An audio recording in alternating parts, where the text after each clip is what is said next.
Nous continuons, nous allons en Allemagne, nous allons retrouver Amaury Guibert pour le Sans Frontières. Amaury, il est quelque part, il est là, voilà. Eh ben, qu'est-ce qui se passe en Allemagne? La terre devient un gruyère. Et oui, là-bas, dans la région de la Ruhr, il se passe d'étranges phénomènes. Des rues s'effondrent, des trous béants apparaissent dans les jardins. En cause les anciennes mines qui n'ont pas été comblées après leur fermeture. Alors bonjour Amaury, il y a une course contre la montre qui s'est engagée et il semblerait que pour limiter les dégâts évidemment, que ce soit compliqué et que ça s'annonce mal tout ça.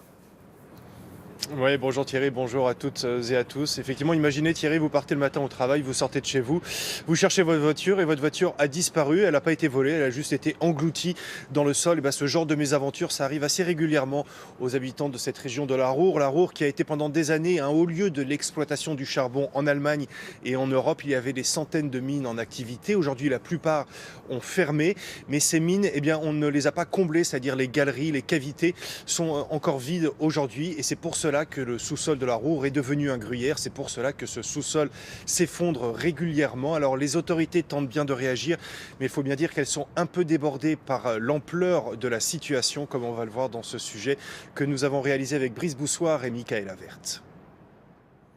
D'un coup, le sol s'est effondré, juste au pied des maisons. À Essen, il y a 2 ans, ses habitants ont eu la frayeur de leur vie.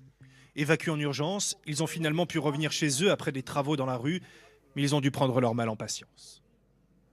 On a dû attendre plus d'1 an avant que tout soit sécurisé et ils n'ont pas encore terminé. Ils travaillent dans la rue d'à côté.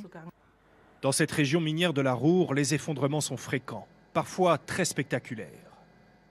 Et les entreprises chargées de combler les anciens puits sont débordées. Celle de Peter au Grébeux multiplie les interventions en urgence en injectant dans le sous-sol un mélange de béton. En dessous de nous, il y a un puits qui fait 160 mètres de profondeur et juste en dessus, il y a ce chemin de randonnée où des millions de gens se promènent, font du vélo quand il fait beau. C'était vraiment essentiel d'agir rapidement afin de sécuriser les lieux.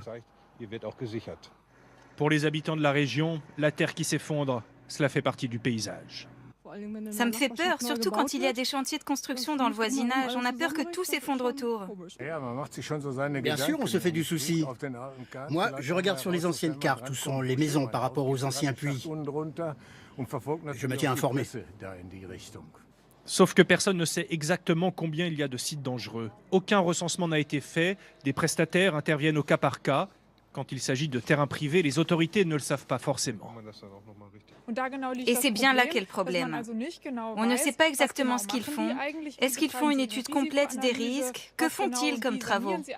On a besoin de ces informations pour limiter les accidents. Alors les travaux d'urgence continuent, les trous sont colmatés au cas par cas, et les habitants de la région vivent dans l'angoisse de voir un jour leur maison s'effondrer. Bon, alors Amaury, on essaie de faire ce qu'on peut, visiblement, mais est-ce qu'il y a encore des mines en activité dans la région ? Alors il en reste une, Thierry, une seule qui d'ailleurs va fermer avant la fin de cette année 2018. Une page va alors se tourner, celle de l'âge d'or de l'exploitation du charbon. Dans les années 60, il y avait 150 mines en activité dans la Ruhr, ça employait 600 000 personnes. 140 millions de tonnes de charbon étaient extraites chaque année, c'était absolument gigantesque.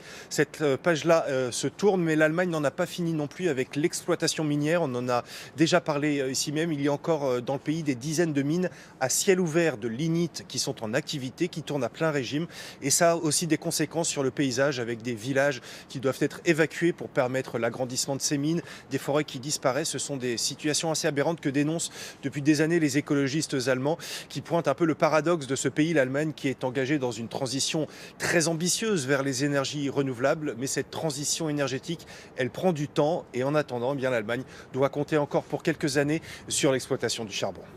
Merci beaucoup, Amaury, et permettez-moi, au nom de toute l'équipe de Télématin, de vous souhaiter la meilleure année possible. À bientôt. À bientôt.